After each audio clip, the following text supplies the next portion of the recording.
The report arrived on Executor Vane Saul's desk at 0400 station time, and the first thing she noticed was the silence. Not the silence of the report itself, she hadn't read it yet, but the silence of the officer who delivered it. Sub-Commander Stress had served under her for 11 years. He had delivered casualty reports from the Calorian Purge without flinching. He had read aloud the thermal death counts from Meridian Station with the flat professional calm of someone reciting supply inventories. But now he set the data slate on her desk, stepped back exactly one pace, and said nothing. He simply waited, watching her face as if he needed to see her reaction before he could decide what his own should be.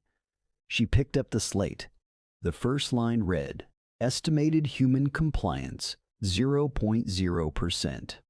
The second line read, "Estimated human casualties, confirmed, 4.2 million. The third line read, "Current human military operational capacity, 103% of pre-war baseline." She read that third line again. Then she looked up at Thress.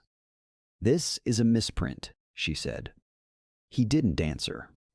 The war had begun, as most wars do, with a certainty. The Vane Dominion, called the Galactic Empire by the smaller civilizations that lacked the vocabulary to express something more accurate, had prosecuted 17 total war campaigns across its 4,000-year history. 17.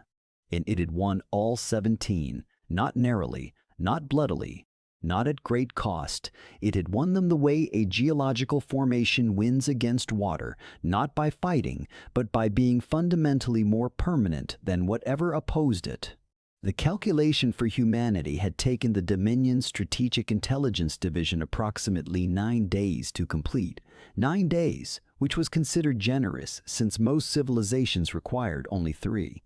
The extra time was allocated because human civilization was, by certain metrics, unusually distributed. They occupied multiple star systems, maintained redundant industrial infrastructure, and had demonstrated what the analysts called statistical anomalies in their historical conflict data.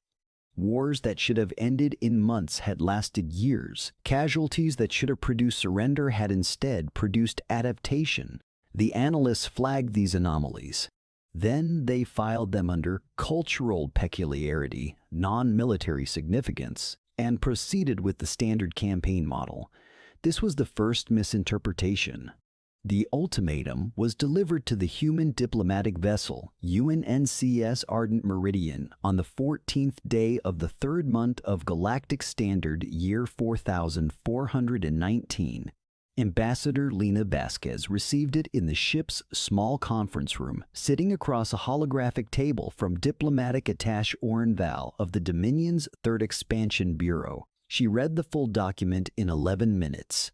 Then she set it down and poured herself a glass of water from the decanter on the table, and she drank it slowly, and she looked out the narrow viewport at the arrangement of Dominion warships holding position at the system's edge.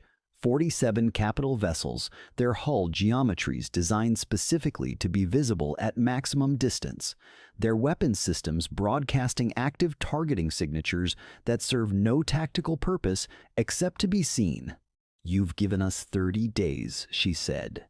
"The Dominion is generous," Arenbao replied, "to surrender our outer colonies, dismantle our defensive grid, submit to Dominion administrative oversight." She paused. "And accept population relocation of any humans residing in what you're calling the new expansion zone." "Resettlement," Orenval corrected. "The terminology in Article 7, ambassador." Her voice was very quiet. "How many civilizations have you given this document to?" A pause. "The standard ultimatum has been adapted for 17 separate civilizations across Dominion history, and how many of them signed?" Orenval arranged his secondary manipulators in the Dominion gesture for self-evident fact. "All of them." Vasquez nodded slowly. She looked down at the document. Then she did something that Orenval would spend the next 6 years trying to interpret correctly. She smiled. Not broadly. Not defiantly, It was a small, exhausted smile. The smile he would later describe to executor Vane Saul of someone who has just heard a piece of news they expected but hoped wouldn't come. The smile of confirmation, not surprise. "I'll transmit your document to Earth," she said. "You'll have our response in 30 days. The response came in 19. It was a single sentence, unformatted, transmitted on the standard diplomatic frequency with no ceremony or accompanying communication. "We have considered your offer, and we decline. The Dominion's first strike package hit humanity's outer defensive network at AO 300 hours on the first day of what Dominion records would catalog as the Human Pacification Campaign. 47 capital vessels, 612 support craft, precision kinetic bombardment followed by troop carrier insertion. Standard pacification doctrine called for targeting industrial infrastructure first, communication nodes second, military installations third. Remove the civilization's ability to function, then offer a second ultimatum. The second ultimatum, in all 17 previous campaigns, had always been accepted. The strikes landed perfectly. The industrial hubs on Kepler 442b surface registered direct hits. The communication relays orbiting Proxima Station went dark on schedule. 3 of humanity's 7 primary military installations reported catastrophic structural damage within the first 4 hours. Fleet Admiral Dresden Cole reviewed the battle reports from his command throne aboard the Eternal Mandate and found them satisfactory. "Compliance estimate?" he asked. "Preliminary projections suggest second ultimatum acceptance within 11 to 14 days, his tactical officer reported. "The humans are responding with what appears to be standard defensive repositioning. Their remaining fleet elements are withdrawing toward the inner systems." Dresden Cole nodded. "Expected. They're consolidating for a negotiating posture." He leaned back. "Prepare the second ultimatum. We'll give them 8 days instead of 30. Show them we're not interested in protracted, Admiral." Another officer. A different tone. "We're receiving anomalous readings from the Kepler surface." "Debris assessment?" "No, sir. The industrial hubs we struck." A pause. "They're operational." The silence on the bridge lasted 4 seconds. "That's impossible. We recorded direct hits." "We did, sir. But the structures that were destroyed weren't." The officer stopped. Started again. "Admiral, the structures we destroyed were not the actual industrial facilities. They were facsimiles, constructed to sensor specifications to replicate the facilities exactly. The real infrastructure is approximately 40 kilometers further inland, buried under 40 meters of granite composite." Dresden Cole was quiet for a long moment. How long would it take to construct a full-scale facsimile of an industrial facility? For a Dominion engineering team? Approximately. For humans. The officer checked something. "Based on their known construction rates, sir, the facsimiles would have required approximately 8 months to build. That means the humans began constructing them 8 months before we delivered the ultimatum." The bridge went very still. "They knew," Dresden Cole said. "Not a question. It appears they began preparing before we made formal contact." This was the second misinterpretation. Not of human capability. The Dominion wouldn't understand what they'd actually seen for another 3 years. What Dresden Cole concluded, sitting on his command throne with the battle reports going suddenly sideways in his mind, was that humanity had excellent intelligence networks. That they had spies, informants, some method of anticipating Dominion expansion timelines, that this was a tactical preparation, executed efficiently by a civilization that had correctly predicted they would become a military target. He was right about all of that. He was wrong about almost everything else.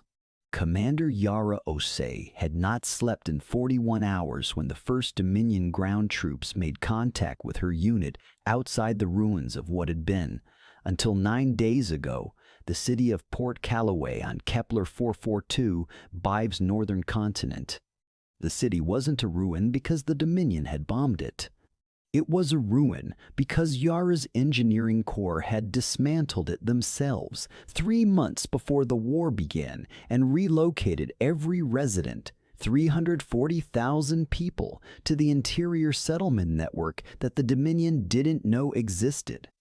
What remained was the skeleton of the city: streets, building facades, infrastructure casings, a stage set, a ghost town engineered to look inhabited on long-range scans. Yara crouched in a collapsed doorway, her helmet's display cycling through thermal readings, and she watched the first Dominion patrol move through the empty avenue below. They were larger than she'd expected, 7-limbed and moving in a coordinated hexagonal pattern that was genuinely impressive from a tactical standpoint. Their equipment was more advanced than anything she'd trained against in simulation. Their weapon signatures were lighting up every threat detector she had simultaneously. Her earpiece clicked. Her Sergeant Davy Okafor was 40 meters to her left in a gutted pharmacy. Patrols got 6 units, 2 heavy weapons platforms, scanning for biosigns. A pause. They're confused. Why? Because they're finding exactly 0 people in a city that's supposed to have 300,000. Yara watched one of the Dominion soldiers stop in the middle of the avenue. It turned its scanning apparatus in a slow arc. She could see the moment it processed what it was seeing: the empty windows, the absent heat signatures, the silence where a populated city should have been loud. The alien stood very still, and even from 40 meters away, even through the filter of the tactical display, she recognized the posture. It was the posture of something encountering a fact it didn't have a category for. "Davi," she said quietly, "don't engage. Let them look. They're going to figure out the city's hollow. I know. Then what?" She pulled back from the doorway, moving deeper into shadow. "Then they're going to report it up the chain. And someone up the chain is going to make a decision based on what they think they're seeing." "Which is a retreat," she said. "They're going to think we evacuated in a panic, that we abandoned the outer colonies because we couldn't defend them." She paused. "And then they're going to move their ground forces inward to secure what they think is abandoned territory, which is exactly where we need them to be." Davi was quiet for a moment. "You're letting them take ground we already gave up. We've been giving it up for 8 months. Another pause. Longer. Yara, how much of the outer colony network are we giving them?" She didn't answer right away, because the answer was the kind of thing that changed the feeling of a war when you said it out loud. "All of it," she said. Executor Vane Saul set down the 3rd anomaly report in as many days and pressed her fingers against her temples in the humanoid gesture she'd adopted from a diplomatic liaison 12 years ago, because it was, she had found, an extremely efficient way to communicate. "I am thinking, and you should not interrupt me," to her staff. The reports described the same pattern from 3 different theater commanders on 3 different worlds in 3 different star systems. Infrastructure destroyed, found to be non-functional decoys. Population centers bombed, found to be uninhabited. Military installations struck, partially genuine, partially theatrical. In every case, the real facilities, real populations, real military capacity existed intact somewhere else, buried, camouflaged, relocated. And the humans had begun these preparations, not after the ultimatum, not after the first strike, but before any official contact had been made. Which meant the humans had anticipated the war, prepared for the war, and then sent their ambassador to sit across a table from Orin Val and accept the document they'd been ready for while smiling that small, exhausted smile of someone who'd been waiting for confirmation. Vane Saul pulled up Orin Val's post-meeting debrief. She read the lines she glossed over on first review. Ambassador Vasquez's emotional response was categorized as resignation, possibly fatalistic acceptance of inevitable loss. She read it again. Then she opened a communication channel to Strategic Intelligence Division Director Paul Men. "I need a full reanalysis," she said when the channel connected. Every behavioral observation we have on human leadership during the pre-war diplomatic period, every communication, every gesture, executor, they weren't resigned, she said. They were relieved. Silence on the channel. Explain the distinction, Paul Men said carefully. Resignation is what you feel when something terrible happens that you couldn't prevent. She was looking at the anomaly reports as she spoke. Relief is what you feel when something finally happens that you've been waiting to prepare for. Director, they wanted us to attack first. They needed us to attack first. Because something about their social and political structure requires a first strike before they can. She stopped because she'd just realized something, and the realization was large enough to require a moment of silence to contain. Before they can what? Paul Men asked. Before they can fully mobilize, she said slowly. Director, pull the Human Historical Conflict database. Specifically, look for cases where human civilizations were attacked rather than where they initiated conflict. Look at the mobilization curves. Look at how their industrial and military output changes in the 12 months following an external attack. The silence lasted longer this time. When Paul Men's voice returned, something in its texture had changed. Executor. Are you familiar with the human historical period called the Second World War? I've read the summary. I think, Paul Men said, you should read the full record. This was the rehook. Not the realization itself, but what came after it. What vain Saul found when she spent the next 6 hours reading a 400-year-old human conflict file while her empire's fleet prosecuted a war it was beginning, in slow and mounting increments, to misunderstand. The pattern was there. It was unmistakable once she knew to look for it. Human civilizations that initiated conflict showed standard escalating curves. Human civilizations that absorbed a first strike showed something else entirely, a mobilization pattern that didn't plateau the way every other known species' mobilization plateaued. Most civilizations mobilized to a sustainable war economy and held there. Humans mobilized to a sustainable war economy and then kept going, industrial output climbing past the point of rational efficiency. Volunteer rates that exceeded the military's capacity to equip and train, a cultural response that the Dominion analysts had labeled morale without understanding what they were labeling. The human mobilization curve, once triggered by a first strike, didn't plateau, it accelerated. She pulled the current status report on human military capacity, pre-war baseline established. Month 1 post-strike, 87% of baseline. Expected. First strike disruption. Month 2, 91%. Recovery curve. Month 3, 98%. Month 4, 103%. Month 4, 103%. Month 5. She checked the date. This was the report Tress had delivered at 0400. The one with the number that had made him stand in silence waiting to see her face. Month 5, 118%. Tress, she said. He appeared in her doorway. He'd been waiting. How many ships do we have committed to the human pacification campaign? Currently, Executor 47 capital vessels, 612 support craft, and approximately 400,000 ground troops deployed across 11 human colony worlds. And our total available fleet strength? A pause that told her he'd been expecting this question. Approximately 900 capital vessels and supporting elements. But Executor, significant portions of that force are committed to pacification operations in the Velhari sector and the what would it cost to double our commitment to the human campaign. The pause was longer this time. It would require drawing down forces in the Velhari sector. The Velhari Compact has not fully submitted to administrative oversight. If we reduce forces there, I know what it costs. She turned back to the window.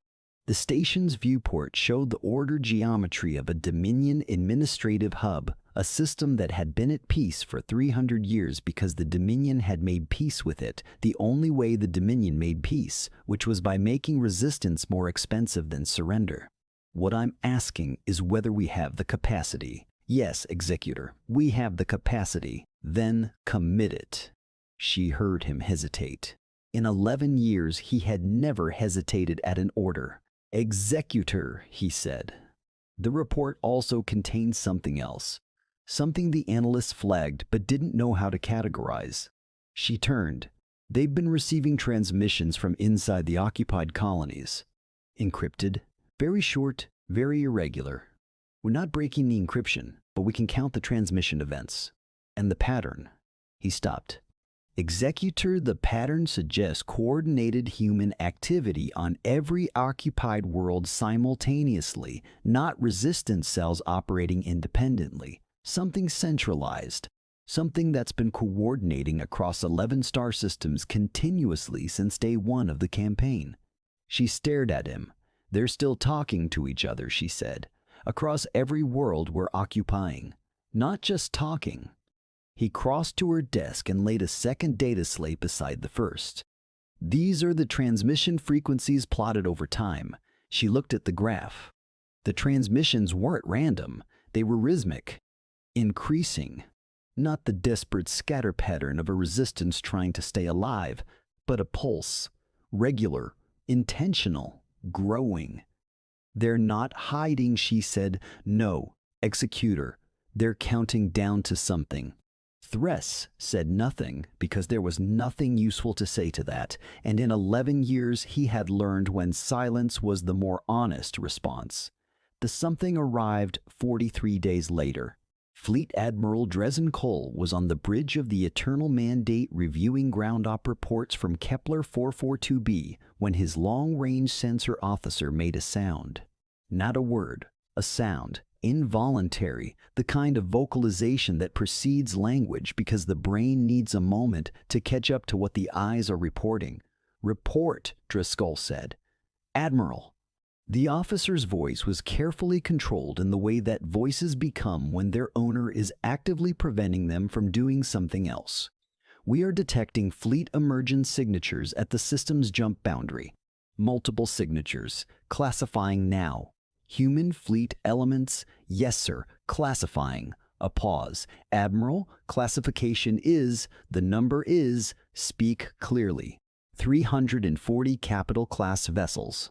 1,800 support elements. And another pause. Admiral, we are reading additional emergence signatures. They are continuing to emerge. Dresden Cole stood up from his command throne. He was not a being who stood at sensor reports. He sat, received information, and issued orders.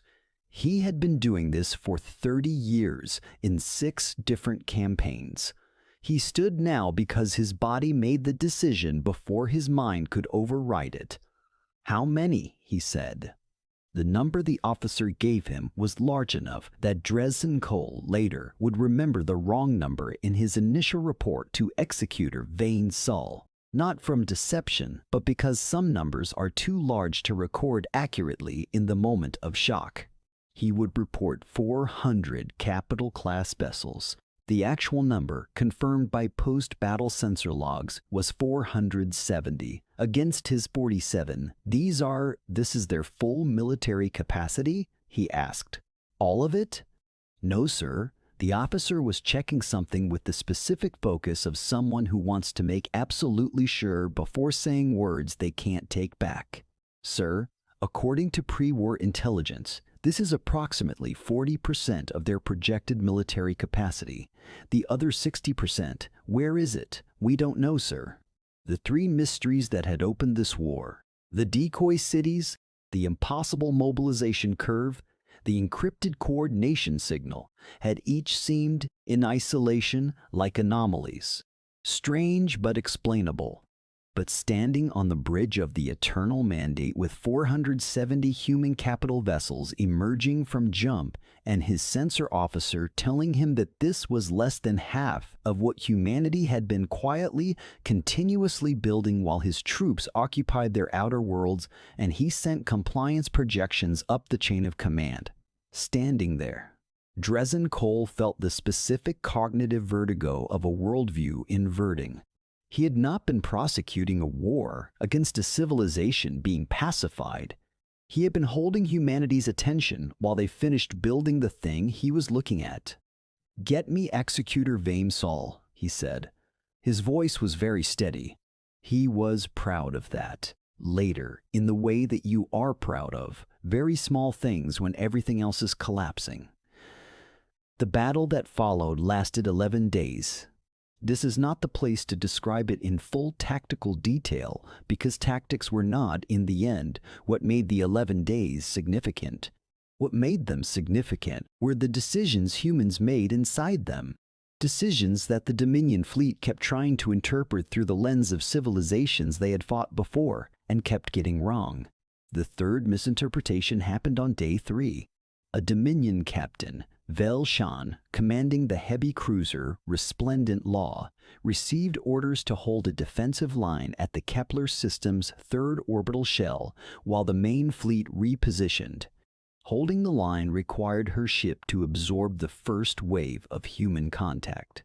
Standard doctrine said a defending ship in this position would hold long enough for an orderly repositioning, then retreat before sustaining catastrophic damage. The human ships did not press the attack on the Resplendent Law directly. Instead, they attacked the ships behind it.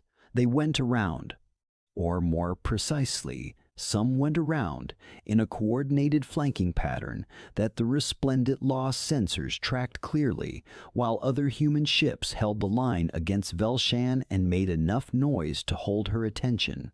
It wasn't until the second wave of damage reports came in from behind the line that she understood what had happened.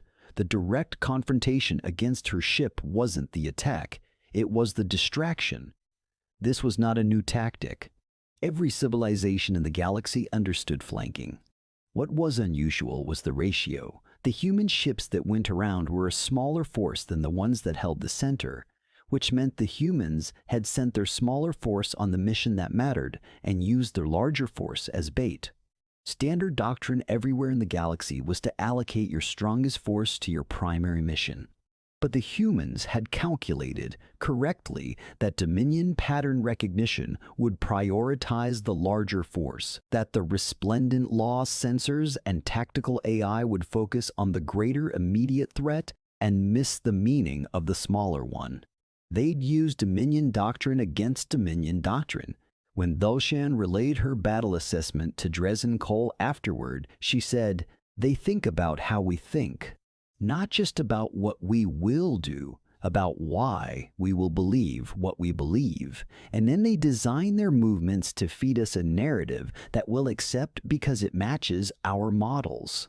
Dresden Cole sent this assessment to Vaimsol without commentary. Vaimsol read it, and then she did something that surprised her support staff. She requested the complete unabridged file of human military history.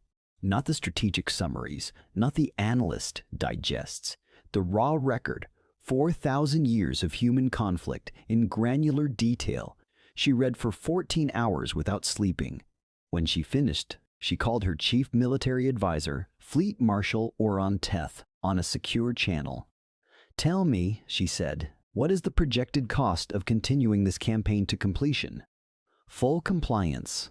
Not partial pacification, complete subjugation." A long pause. "Executor, the projections are, tell me, at current escalation rates and accounting for their demonstrated mobilization curve." Another pause. "We would require full Dominion fleet commitment. Every campaign-capable vessel, every available ground troop element. Estimated campaign duration, 12 to 16 years. Estimated Dominion casualties." A shorter pause. "Executor." "This is not a number I'm comfortable transmitting on any channel." "Then whisper it," she said. He did. She closed her eyes. "And at the end of 16 years, she said, "with those casualties and full fleet commitment, what is our confidence level on achieving complete human compliance?" The silence lasted long enough that she began to think the channel had dropped. Oron Teth. 43%, he said, and falling. "Because the mobilization curve doesn't stop, Executor. We could fight them for 16 years and emerge facing a larger military force than we face today. The math inverts at some point, we're not certain when. She opened her eyes. What's our competence level, she said slowly, on complete Dominion survival as an administrative entity through a 16-year total war commitment against an opponent whose capacity increases with every month of sustained conflict? The silence this time was its own answer. On Kepler 42b, in the ruins of Port Callaway that were no longer ruins because Yara Osei's engineering corps had begun moving people back in now that the tactical situation had changed, Yara sat on the steps of a building that used to be a library and was now a field command post, and watched the sun come up. Davi sat beside her. They hadn't slept properly in 6 days. The battle reports were coming in from the fleet engagement, and the numbers were good, better than projected. Better, honestly, than Yara had let herself believe they would be when she'd sat in a planning room 8 months before the war started and watched Earth's Joint Strategic Command lay out the full scope of what they were doing. She'd raised her hand in that planning room. She'd asked the question everyone was thinking. If we let them take the outer colonies, even provisionally, even as a feint, people will die in the occupation, real people, not decoys. And the general, a small woman named Chen Wei, who had a reputation for sleeping 4 hours a night and who had clearly already run the numbers on everything Yara was about to say, had looked at her directly and said, "Yes, they will." "How many?" "Enough," Chen Wei had said. "The question is whether it's fewer than the alternative." Yara had thought about that for the past 8 months every time she had access to casualty reports from the occupied worlds.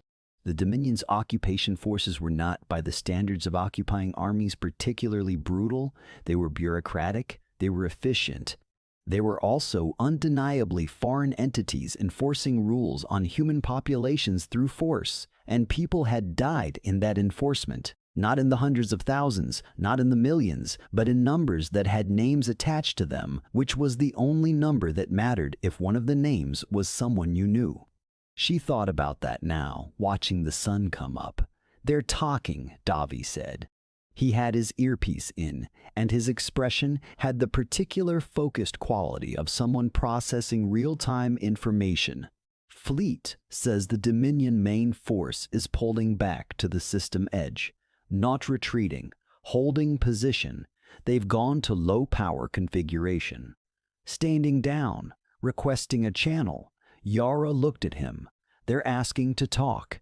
Fleet's patching it up to Earth now." He paused, listening. "They want a ceasefire." She stood up from the library steps. The sun was fully above the horizon now, turning the empty boulevards of Port Callaway amber and gold. The city had been a ghost town for 8 months. In 3 weeks, if the ceasefire held, 340,000 people would come home to it. "Davi," she said. "Yeah. The general told me something 8 months ago. She said the reason we needed them to fire first, the real reason, not the tactical one, was that it changes what we're willing to become." He looked at her. "She said humans don't fight well when we're the aggressors. Something about the psychology of it, something about the weight of initiating versus the weight of responding." She watched the light move across the empty street. "We've fought enough wars with each other to know that about ourselves. That we're different. That we're more when we're fighting back. Is that a good thing or a terrifying thing?" She thought about it honestly. "Yes," she said. The ceasefire communication was handled by Ambassador Vasquez, who had spent the last 5 months of the war in the diplomatic void between enemy lines, technically neutral by protocol, actually close enough to the contested zone that her ship's hull had registered weapons discharge vibrations on 14 separate occasions. She sat across the holographic table again. Different ship, different room, same decanter of water on the table. Orrin Val was not present. He'd been reassigned. His replacement was a senior figure Vasquez didn't recognize, an older Dominion official whose body language communicated something she hadn't seen in a Dominion representative before. Deference, not politeness, not diplomatic performance. Actual, structural deference, the kind that comes from a revised internal calculation about relative positions. The Dominion, the official said, is prepared to discuss terms. I'm glad to hear it, Vasquez said. She poured a glass of water, did not offer one to the official. Not rudeness, reading the room. What terms is the Dominion prepared to discuss? Withdrawal of Dominion forces from the 11 occupied systems in exchange for a formal cessation of military action. Complete withdrawal. Complete withdrawal. Yes, she nodded slowly. We'll want administrative guarantees. Formal recognition of human sovereignty in all current and claimed human territorial space. Non-interference protocols with mutual verification. She paused. And reparations accounting for the occupied populations. The official's secondary limbs shifted in a way she'd learned to read as controlled discomfort. The Dominion would consider a goodwill contribution to reparations accounting, she repeated. Not loudly, not goodwill, accounting. A pause. That will require discussion with Executor Vainsall directly. I know, Vasquez said. She can call me. Executor Vainsall did call, and the conversation lasted 4 hours, and much of what was said in it remained in sealed diplomatic record. But one exchange was declassified decades later, and it appears in both human and Dominion historical records because both sides considered it, for different reasons, important. Vainsall asked, "Ambassador, when did you know?" Vasquez said, "Know what, specifically?" "That we would underestimate you." A pause on the human side of the channel. "We didn't know you would underestimate us. We knew you would apply your previous models to us the same way you'd applied them to 17 other civilizations. We knew those models would be wrong, but we didn't know in advance how they'd be wrong. We just knew they would be." "How could you know that?" "Because," Vasquez said, "we've been the Empire before. Not at this scale. Not with your reach. But in our own history, on our own world, we've been the dominant force looking at a smaller one and thinking we understood what we were looking at. And we were always wrong. Not about the smaller civilization's capabilities exactly, about their motivation, about what they'd be willing to do that we wouldn't." Silence on the Dominion side. "What are humans willing to do?" Vainsall said carefully. "That other civilizations are not?" Vasquez seemed to consider this for a long time. "I don't think it's about willingness," she said finally. "I think it's about what we've accepted. We've had enough history, enough war, enough loss, enough civilizational near-death experiences that we've made a kind of peace with the fact that things we love can be destroyed and we will continue anyway. We don't fight to prevent loss. We fight after the loss has already happened.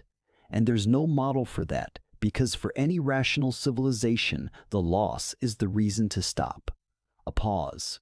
"For us, it's the reason to continue." Vainsall was quiet for a long time. "Your general," she said finally, "Chen Wei, our intelligence has a file on her. She is the architect of the pre-war preparation." "She is. I would like to understand something." "She began preparing for this war before we made formal contact with your civilization, before the ultimatum, before the strikes. She began preparing while you were, officially, at peace." "Yes. How long before?" The answer, when it came, was the number that Executor Vainsall would be unable to stop thinking about for the rest of her administrative tenure. The number that would eventually reshape Dominion's strategic doctrine across all 17 campaign categories. The number that future Dominion analysts would find buried in the pre-war records, and that would become, in Dominion military scholarship, the clearest single example of why humanity was classified differently from every other civilization in the Dominion's expansion history. 7 years, Vasquez said. "She started 7 years before we met you. The ships came home in stages. The outer colony populations returned over 6 weeks, transported in the same freighter convoys that had evacuated them. Same vessels, different direction, the crews running the routes with the particular quiet efficiency of people who had been holding a breath for 8 months and were now, very carefully, letting it out. Yara Osei was at Port Callaway's transport hub when the first convoy landed. She was off-duty, technically. She had no official reason to be there. She stood at the edge of the receiving field and watched 340,000 people come down the landing ramps in a stream that took 3.5 hours to complete, and she counted the faces the way she'd learned to count things during the occupation, not for data, but for presence. For proof. Davy found her an hour into it. "You don't have to stay for all of them," he said. "I know, it's going to take hours. I know." He stood beside her and watched. After a while, a child came down a ramp, small, maybe 4 years old, held on her father's shoulders because the crowd was too dense to walk through safely. The child was looking around at the city with the enormous total attention that children give to things that are new and enormous, and she couldn't possibly know at 4 years old that she'd been born in this city and evacuated from it before she was old enough to form memories of the place, and that the city itself had spent 8 months as a ghost and a trap and a sacrifice and a gamble. She just saw a city, new and enormous and full of light. Yara watched the child go past. "Davi," she said. "Yeah, General Chen Wei, when she was planning all of this. The decoys, the evacuations, the mobilization curve, all of it." She paused. "Do you think she knew it was going to work?" Davi thought about this seriously, the way he thought about things that deserved serious consideration. "I think," he said finally, "she knew it was worth trying." Yara nodded. The stream of returning people continued, unhurried, 3.5 hours, and she stayed for all of it. In the sealed Dominion Strategic Intelligence Archive, in a file that would be accessed by every military planner the Dominion trained for the next 200 years, Executor Vane Saul's final assessment of the human pacification campaign occupies 11 pages.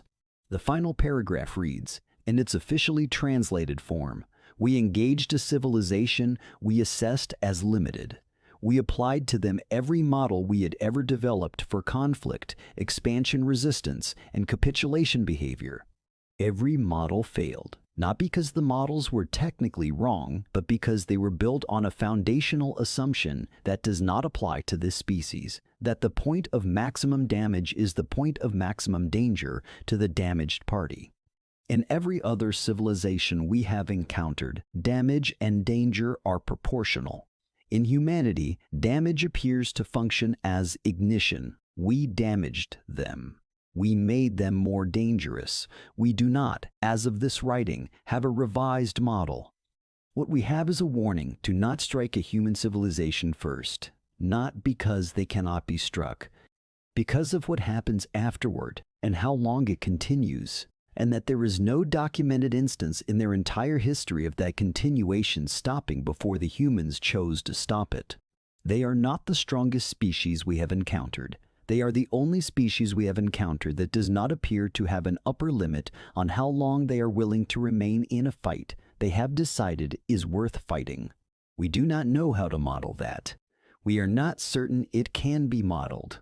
This file is flagged, ongoing Stody. Vane Saul signed the assessment on a Tuesday. She'd been signing administrative documents for 22 years and had never once paid attention to the day of the week. But she paid attention this time because she'd spent the previous night reading human history again, not military history, this time, ordinary history, cultural records, the kinds of things that civilizations put in time capsules and museums, and the memories of their children. She'd found a line from a human document that was over 6 centuries old, written during one of humanity's many near-extinction moments on their home world. "We shall fight on the beaches. We shall fight on the landing grounds. We shall fight in the fields and in the streets. We shall fight in the hills. We shall never surrender." 6 centuries old, a single planet. A single nation within that planet, fighting an opponent of vastly superior industrial capacity at a moment when the outcome was genuinely uncertain. They'd won, not because they were stronger, not because they had better weapons, not because the universe had decided they deserved to win, because they had simply, stubbornly, unendingly refused to stop, and because every time the enemy had damaged them, they had interpreted the damage not as a reason to reconsider, but as a clarification of exactly how much they were willing to give. Vane Sol closed the file. She sat in her office in the long quiet of a station that had stopped being at war, and she thought about a child coming down a landing ramp into a city that had been a ghost for 8 months, looking around with enormous, total attention at something new. She thought about a general who had started preparing 7 years before the first shot was fired. She thought about an ambassador who had smiled, that small, exhausted smile, when handed a declaration that should have meant the end of everything, and who had smiled because it meant the beginning. The Dominion was the strongest civilization in the known galaxy. It had been for 4,000 years. It controlled more systems, more resources, more fleet tonnage, more administrative infrastructure than any other entity in recorded history. It had looked at humanity and seen a small, distributed, biologically fragile species occupying a modest collection of star systems. It had been correct about all of those things. It had not understood that humanity had looked back and had been waiting.